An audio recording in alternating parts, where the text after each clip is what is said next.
Tonight on Joy News Prime, leadership of Parliament to take a decision on whether or not to go ahead with plans for new parliamentary complex after consultations with MPs. At this stage, the process is not concluded, and the financials have not been concluded, procurement has not been concluded, the agreement is not being firmed up because these ones have not been concluded. The constituents of the majority leader have meanwhile been reacting to his justifications for the new complex. We have poor roads, we don't have any toilet facility, like infrastructure, so on. As I said, we used to say $200 million. The minority in Parliament has meanwhile declared its opposition to the project. How does anybody show you drawings of a project that is supposed to be done without the award of the contract? It's inconceivable. It doesn't add up to me. The General Secretary of the Opposition NDC on his part says the justifications for the new parliamentary complex are untenable. If there is a problem with the Speaker's eyes, we will spend less amount of money in treating him at some medical facility rather than spending 200 and something million in building a house. President Akufo-Addo announces construction of 250,000 housing units and the completion of housing projects started by previous administrations as he urges urgent action to address housing deficit. We have a housing crisis on our hands, which if left unresolved, could present serious socio-economic ramifications for our country. And in business. In business, Ghana Stock Exchange pursues profitability course as the decision to change the structure and participate in trading of shares on the bears. We will be hearing from a stock market analyst. And business comes up in about 30 minutes. I'm Israel and Joy News Prime comes to you live from the Joy News studio. Akukum Limley here in Accra with digital address GA0992539. Stay tuned in.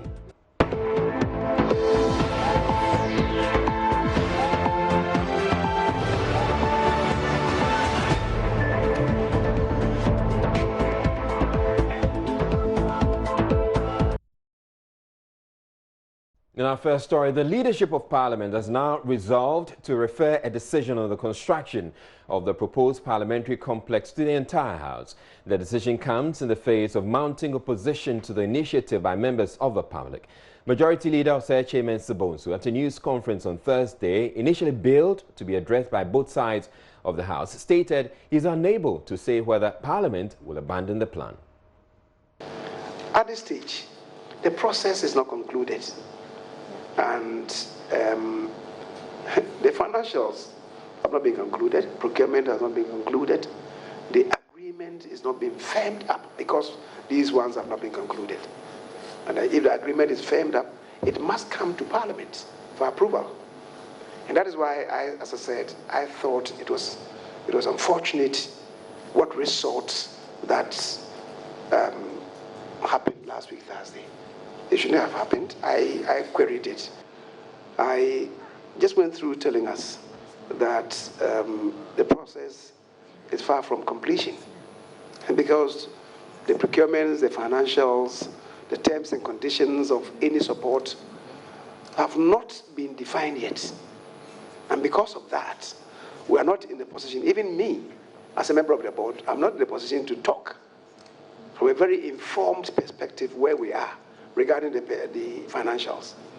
The final costs of it, I cannot speak to it. So the consultations certainly will go on, and ultimately, the agreement, when we are finished, that agreement will have to be approved by Parliament. And if the agreement will have to be approved by Parliament, the parliamentarians will have to know the terms and conditions of any financial support or whatever. Till this date, we don't know. So what do I go and tell my own colleagues when I myself, as a member of the board, I'm not well informed about where we are about the financials? So certainly, the consultations would have to continue in that, and any relevant question that the member of Parliament would ask will have to be answered or responded to. Some of the MPs were, however, of the opinion the plan will have to be shelved entirely. contract has not been awarded, how do you get the drawings? How does anybody show you drawings of a project that is supposed to be done without the award of the contract? It's inconceivable. It doesn't add up to me. Because you must have conceived of the contract, costed it, seen the source of funding, cleared all these issues before you even give the authority to somebody to even present the drawing. Because are we saying, for instance, that the drawing has not been paid for? Somebody has done work on the drawing. Monies must have been paid for. The leader says he's unaware of any possibility. The fact that he's unaware does not answer the question as to whether it has not been paid for. He's simply telling you he's unaware. So that for you, definitely some money has gone. I'm saying that that very well could be a diplomatic answer. He's unaware. Of course, the leader is a very experienced politician. He's been a very experienced leader of this house, and he's someone who is diction. I mean, in Parliament here, he's one of the people with impeccable English. And I can vouch for that. So he knows how to choose his words well. So the fact that he says he's unaware does not mean monies have not been expended. From all the distance we've heard, it's going to be a loan of $200 million. Who is going to contract the loan? Is it Parliament? Has Parliament ever contracted a loan to undertake a national project? If there's any apology, we should be apologizing to the people of this country, where on the same day we were talking about mothers, pregnant mothers not being able to access health care in this country. And we spent $110 million, as my majority leader said, to get us where we are today in terms of Job 600 and here, which I feel very comfortable as a member of Parliament using the facilities we have now. If I look at what I have in my constituency, if government have got any resources to spend, I will say go and fix the roads in Adaklu, Swami, and other places, but not to commit $1 extra to build a new chamber. The minority is saying we are not part of it today, we are not going to be part of it tomorrow. This is a government, this is a government decision. This project is not being executed. Listen, it's not been denied vehemently. No, because in 2007, somewhere in July, when this current structure got rid of the roofing, the vice president was here. He mentioned in 2013. Because after looking at the state of affairs, he felt that health facilities, provision of health facilities were more important than to provide money for this. Providing water was more important. That's why he committed so much into provision of water in the country. I don't see anything wrong with building a new parliamentary chamber.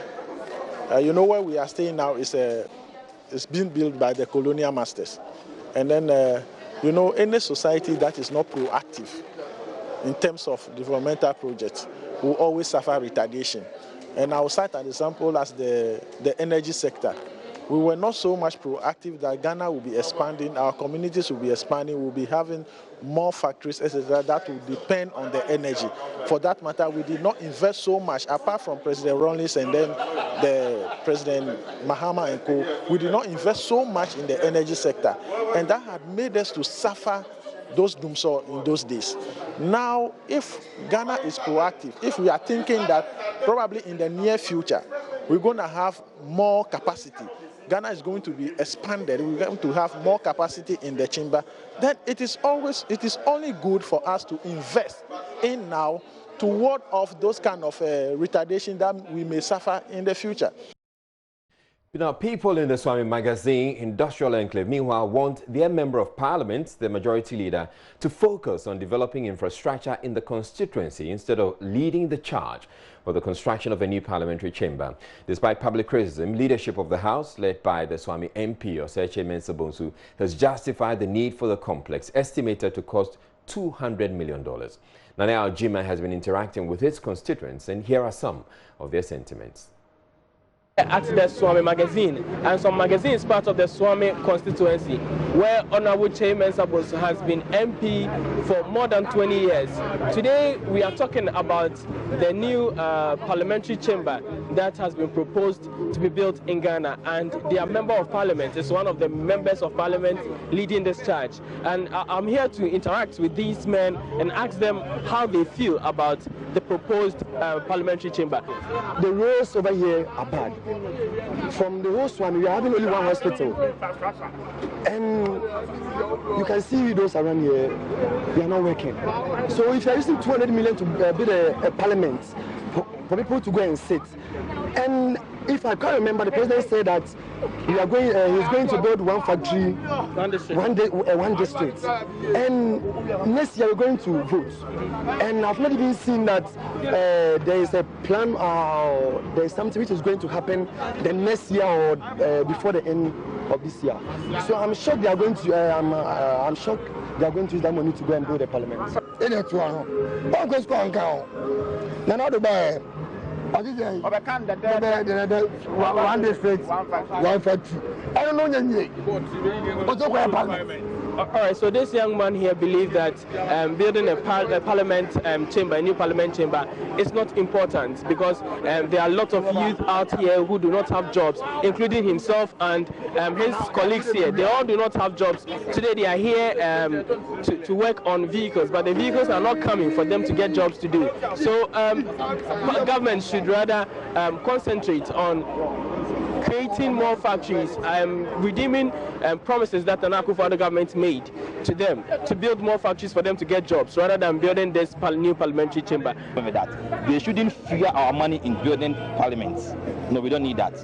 They should come to our city, our communities, and make the industries for us. We don't have any problem. Don't you think that the reasons they are giving is genuine, that the parliament house is too small to house all of them? No, it's okay. Looking at the space between them, if you want to go to the WAEC hall where we write exams, their spaces are very bigger than our own. Are they writing exams over there? They are only sharing ideas. They don't have to look under any each other's paper before they can get what they are saying into board. They are there to share ideas. They are not writing exams. It's not an examination hall. It is okay for them. Who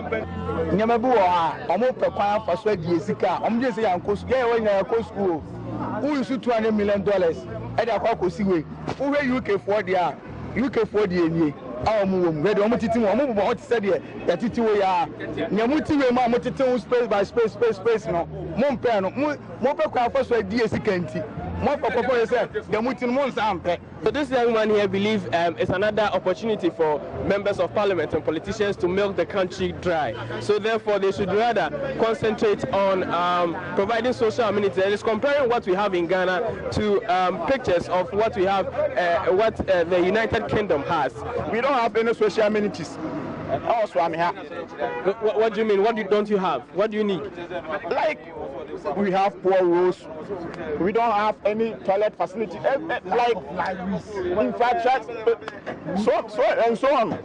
As I said, we used to say $200 million. At the same time, I'm National Cathedral.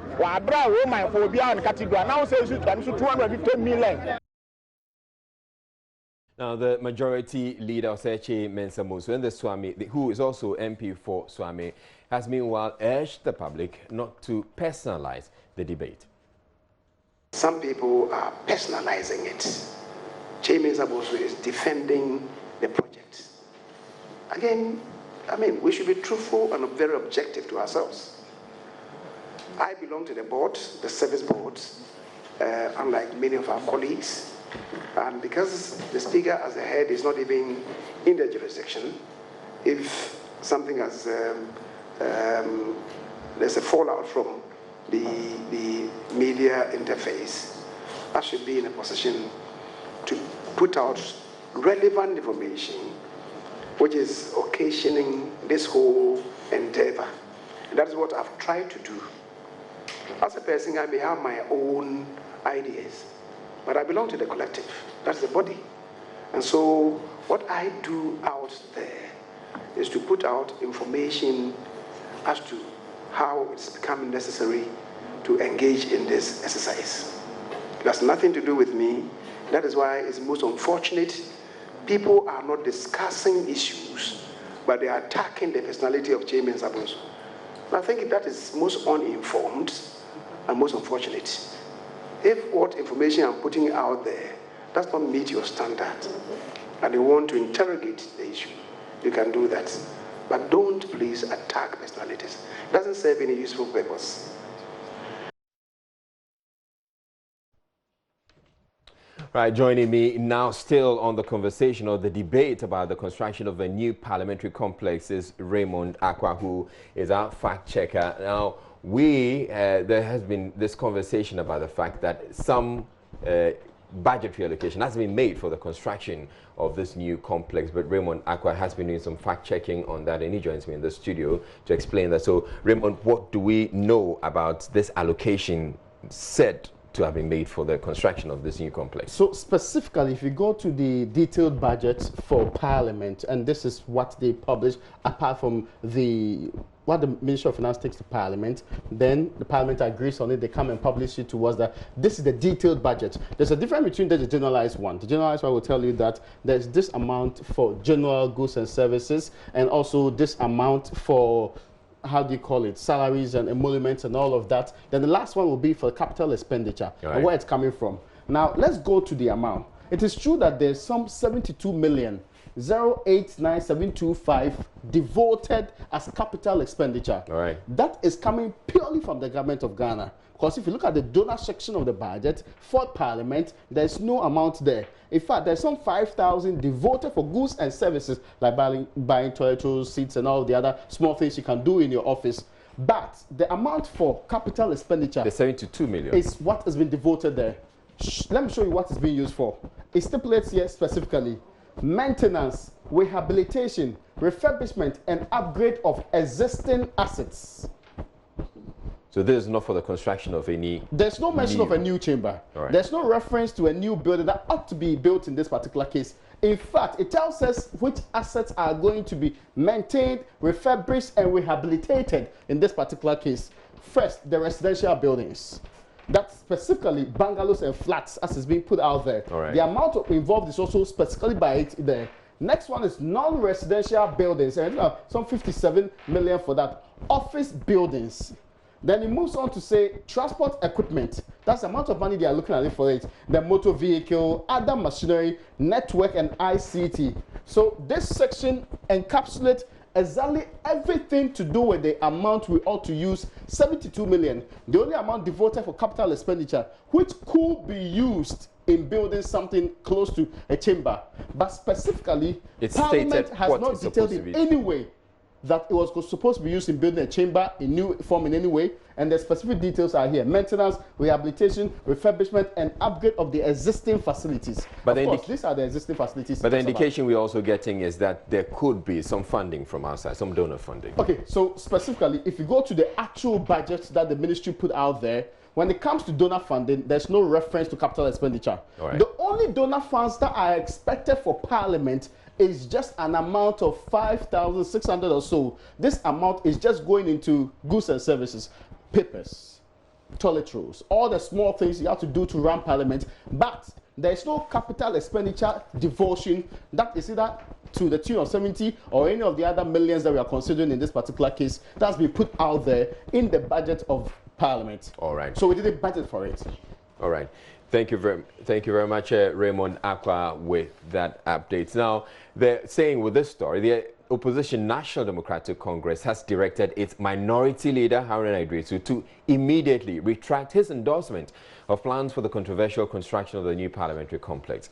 Haruna Idrisu had initially backed the plan, which has since been kicked against by his minority colleagues. General Secretary of the party, Johnson Esiedun-Keta, says the minority leader will have to backtrack of his disciplinary action. He spoke with my colleague Kwesi Parker-Wilson.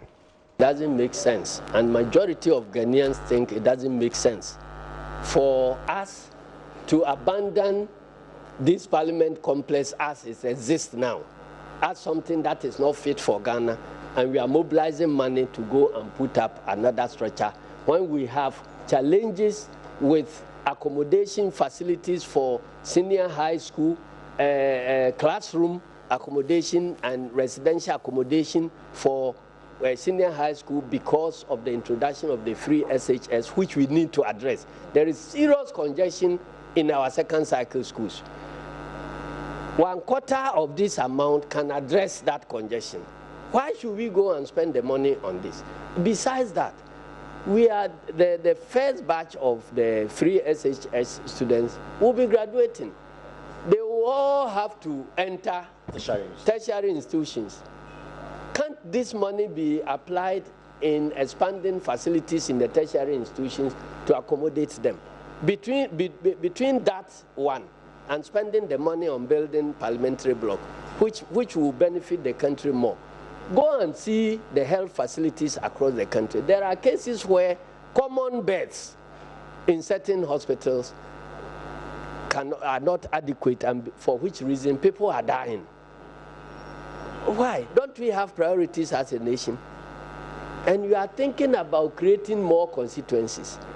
Why? Are we going to sell MPs for money? Well, that hasn't been concluded, that they are not yet. But why are you creating room for 450? To accommodate the ministers of state who come to Parliament, who come to visit when there is a State of the Nation address, because sometimes they are packed, they don't have enough space to occupy them. Have you watched the House of Commons in operation?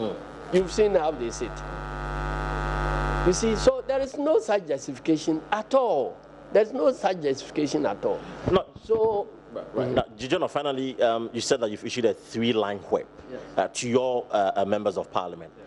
Already, we are picking information that the minority leader, of course, who represents the party in Parliament, is already endorsing this project. I'm not sure about and that. have given his blessings to maybe if he has endorsed it before the 3-line whip, then he can be excused. But even if he has endorsed it, he will revise his position in view of the 3-line whip. When was this issue, sir? Yesterday. Just yesterday. Mr. Nukete also indicated the Parliament's justification of the project is untenable. Suddenly somebody comes up and says we are going to build a 450 complex. What are you going to do with the rest? Well, they have enough justification. What is the justification? One of the things is that, they need security. Again, some of the MPs cannot catch the speaker's eye because of where they are positioned, because they are being blocked by walls or pillars. If there is a problem with the speaker's eyes, we will spend less amount of money in treating him at some medical facility rather than spending 200 and something million in building a house. So if the speaker cannot see, so the solution is not to work on the eye. They should rather catch the eye. They should rather catch the eye of the speaker, not the speaker trying to see them, sir. But if the speaker doesn't see you, how do you catch his eye? So I'm saying that, you see, when you have a problem, you look at a solution that will address the problem. You see, if you think that maybe the sitting arrangement is too flat, what happens in other conference rooms is that you lift the back seat so that it slopes to the middle. And then wherever the speaker is sitting, he can see everybody. So you will not be sitting behind any pillar. But if the problem is with the speaker's eye, then we have enough eye doctors in Ghana who can treat the speaker at a lower cost than the 240 million. So finally, General, you want the MPs to back down on this project, sir? We have issued a 3-line whip that our MPs who go supporting it, there will be consequences for them. What will be the consequences, sir? Well, that's how far we come. Now moving on, President Akufo-Addo says Ghana's 2 million housing deficit demands urgent attention, warning the situation could have dire consequences for the economy if workable solutions are not found. He has consequently announced the construction of 250,000 housing units, completion of existing projects started by previous governments, and institution of a National Housing and Mortgage Fund to deal with the problem. He was speaking at the Ghana Military Academy, where he cut short for some housing projects for the military. We have a housing crisis on our hands, which if left unresolved, could present serious socio-economic ramifications for our country. I'm sure many of you have heard the figures. The housing deficit is projected at about 2 million housing units, per information from the Ministry of Works and Housing.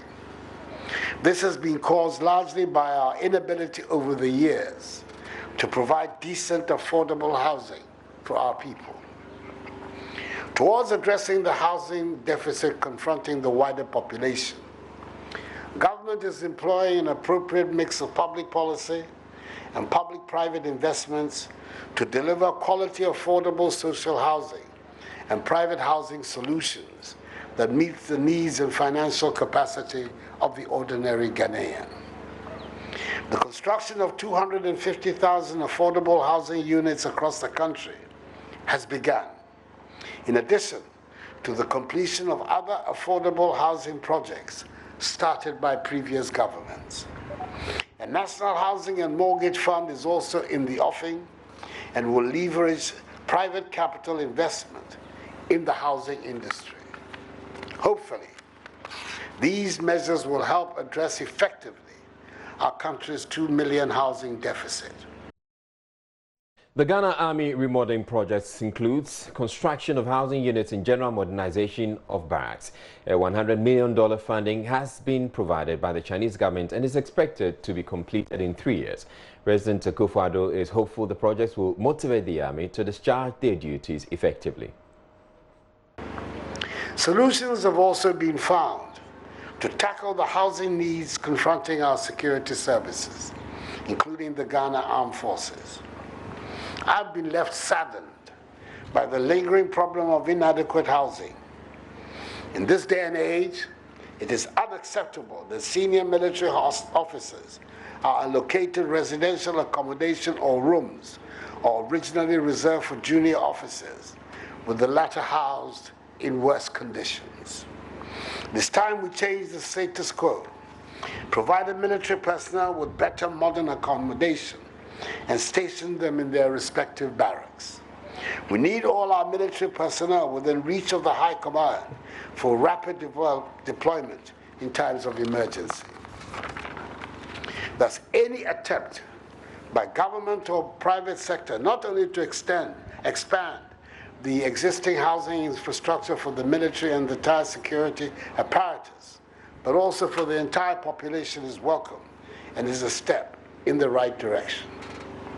In addressing and tackling systematically the infrastructural needs and concerns of the officers, men and women of the armed forces, and in our quest to deliver on our manifesto pledges in respect of the armed forces, my government, since assuming office in 2017, has engaged in a number of projects through the Barracks Regeneration Project policy.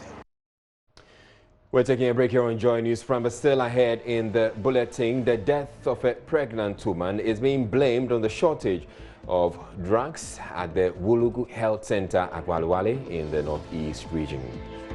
It's empty when they got to the hospital. They only found donkeys sleeping outside the facilities. They were asked to send the woman to Bolga.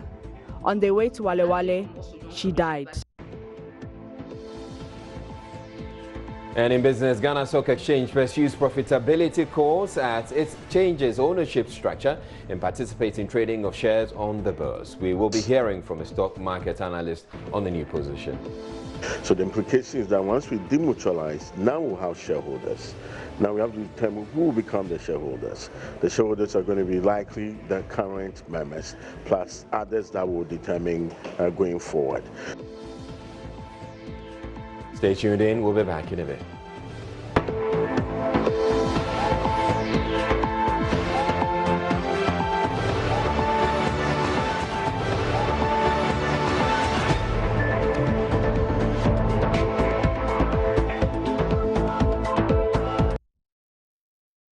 Shortage of drugs at the Wulugu Health Center at Walwale in the Northeast region is being blamed for the death of a pregnant woman there.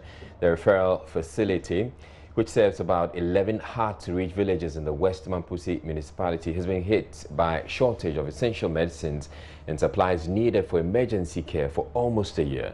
A physician assistant in charge of the facility, Ajiman Christian, who confirmed the situation to Joy News, said it was a preventable medical emergency. Ilyasu Tanko's reports read to you. The Wulugu Hospital is virtually empty. The facility has totally run out of essential medicines, including malaria and pneumonia pills, tuberculosis drugs, antiretrovirals, and general antibiotics. The over 700 residents who rely on the facility would have to travel long distances to access healthcare.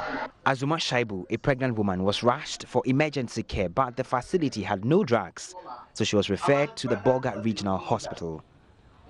Mbema Ayi, a relative, narrates what happened. The facility was empty when they got to the hospital. They only found donkeys sleeping outside the facilities. They were asked to send the woman to Bolga. On their way to Walewale, she died. Residents say although the Vice President, Dr. Mahmoud Baumia, donated some medical supplies to the facility in January, they need more help. The situation at the facility is no secret. Everyone knows there are no drugs. Anyone who goes there is asked to go to Walewale or Palugu near Bolga. I want government to restore supplies immediately. Residents are pleading with government to make the health center functional. Patients who visit the center are turned away because there are no drugs in the facility. A woman brought a sick child from a village called Kulungu, but was turned away because the hospital had no drugs. On her way, the child died. The assemblywoman for Wulugu, Memunatu Sandu, said the situation is dire because many people are not able to afford referrals to major facilities in Walewale, Tamale and Bolga. Wulugu is a big community, and about 10 or 11 communities are surrounding Wulugu, and they all attend Wulugu facility. But due to lack of drugs, I think some have been traveling to Bolga, some travel to Walewale, and even some Tamale. So those who cannot afford, I think they just give up. Until the facility gets regular supply of essential medication, many lives will continue to be at stake. Elias Utanko's report for Joy News from Walewale. The chiefs and people of Amwam Achiase, where 2 kidnapped Canadian nationals were held until their rescue, say they are devastated by the damage done to their reputation by the incident. That reputation, according to the chiefs, has been further blighted by media reports of a brawl at a funeral in the town they say has been exaggerated. In his first public comment since the kidnapping, Amwam Achiase Hene Nana Kwekudia, though no native was involved, he and his people are worried about living with the stigma for the rest of their lives. He also apologized to Ghanaians and the people of Canada for the unfortunate development. Ohiming Teria has more. 19-year-old Lauren Patricia Catherine and Bailey Jordan Chiti, 20, were rescued by security operatives in an uncompleted building at Amwam Achiase, nearly a week after unidentified men had seized them at Inshiaso in Kumasi. 5 suspects who are said to have fired shots during the rescue operation were also arrested in the community. Nanadria says it was an embarrassing moment to the community. To be frank and sincere, I am awfully sorry about what has happened. I have to apologize to the Canadian government for what has happened. None of them is from this town. But it happened that the premises that they used to hide these people is called Amwam Achiase. But what can we do? We can't do anything about that. Nobody, rather, was involved in this kidnapping. 8 people were reported to have been killed in a clash between visiting mourners and residents at Amwam Achiase over the weekend. Police had inadvertently mentioned Amwam Achiase as scene of a recent lynching and burning of a 26-year-old driver's mate when the incident actually occurred at Echem. Nanadria says the community will have Herculean task ridding itself of effects of the misrepresentation. There are no coffins. No, there's nothing like that. Nobody is crying. Nobody is mourning. I'm laughing. I'm happy because I don't have any impediment and problems on my head, you know. You see what I mean? Yeah. All right? And many of the people who take pictures and so forth, they are not recognized or trained journalists. I'm an engineer. That's my qualification, production and mechanical engineer. Right? Engineering job is simple. a hammer, and it is journalism. Use your brains. Even simple report writing, it's a massive job. From Kumasi for Joy News, Parliamentary reporting. Sorry for that earlier blip. Now that I have my voice back, security experts say Ghana must refocus its anti-terrorism efforts from combative strategies to touching the hearts of people through community engagement. The warning is the outcome of assessment that West Africa appears to be the new hub for terrorist activities, as research showed increased threats of terror on the country and its vulnerability due to instability in neighboring countries.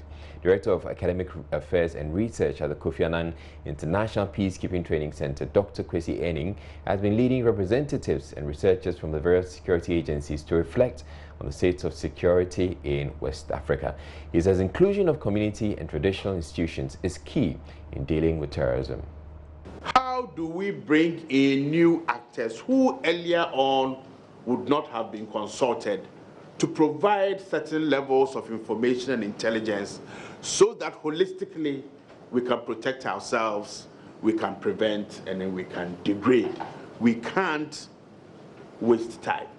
The conversations we are having here are 25 years behind schedule. We can show reports that have been written, and I think the academic side coming in is key, that have gathered dust. Some have been used to wrap groundnuts in town.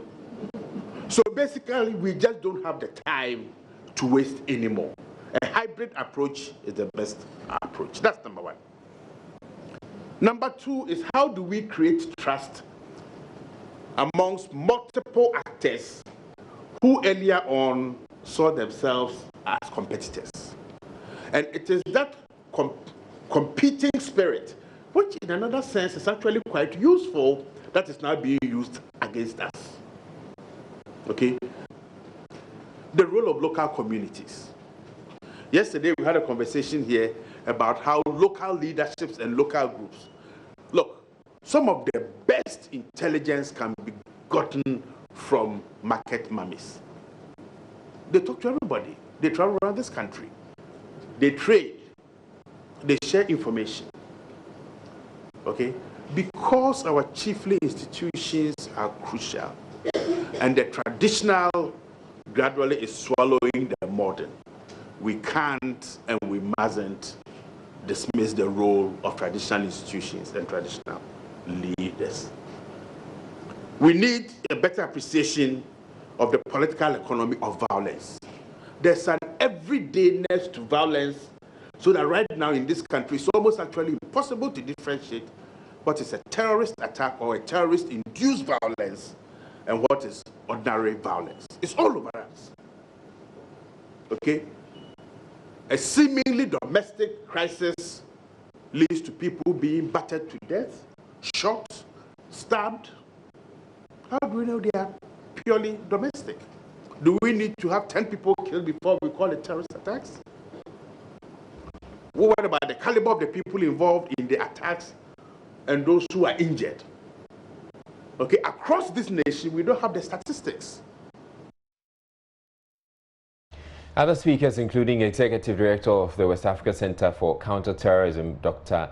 Mutaru Mumuni Mukhtar, who says his research shows a significant number of youth are becoming radicalized, warning there are gray areas in the criminal and anti-terrorism laws of Ghana which needs urgent attention. We have laws in our books dealing with this threat, but there are some gray aspects of it that we need to be able to find ways to deal with. So, for instance, in 2016, there was this guy who got radicalized to join ISIS. Luckily, we got hold of him. We were able to prevent him from going. We retrieved significant information from him. And so we thought the first place you go to national security to let them know what is going on and see how they deal with it. But it took us a while because we were very concerned. This was the first time we had to do something like this. And we didn't know how the state was going to deal with it. He never, of course, as you would know, he didn't want police to know or the state to know anything about him. So we had a meeting, and the question we asked was, would this person be dealt with as a subject of criminal investigation or as a victim of a crime situation? Because that's important. He doesn't want to be noticed. He doesn't want to be noticed in the hands of the state. And they didn't have an answer. They didn't have a law that takes care of that. This guy is a vulnerable guy, was radicalized by someone else. He hasn't committed a crime yet. That's where there's a law that deals with that. There's a way they deal with it. We don't have that in this space. So this is something I'm sharing, and I'm hoping that hopefully, if maybe not here, we would take that into consideration, see how we handle things like that. Because there are quite situations, many situations like this. And security events are less important than our reactions to them. What happens is not the most important. How we deal with it is what determines the resiliency or the character of the people involved. The opposition National Democratic Congress says its members who contested as independent candidates in the 2016 general elections are banned from contesting in the upcoming 2020 polls. The General Secretary of the party, Johnson Isidun-Ketia, says their decision to run as independent candidates was an affront to the rules and regulations governing the party and must face the full rigors of the party's constitution. Isidun-Ketia made the remarks at a news conference to announce the guidelines for the selection of its parliamentary candidates across the country. Those who have shown remorse have never seen any document or law that has changed because you have spilled some tears on that document.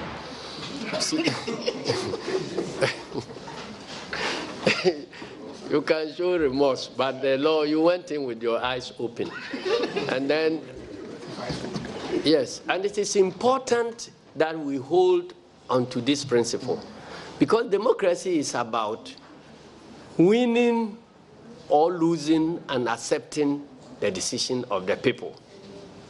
So the moment you decide that because I didn't win, I am not going to support the winner,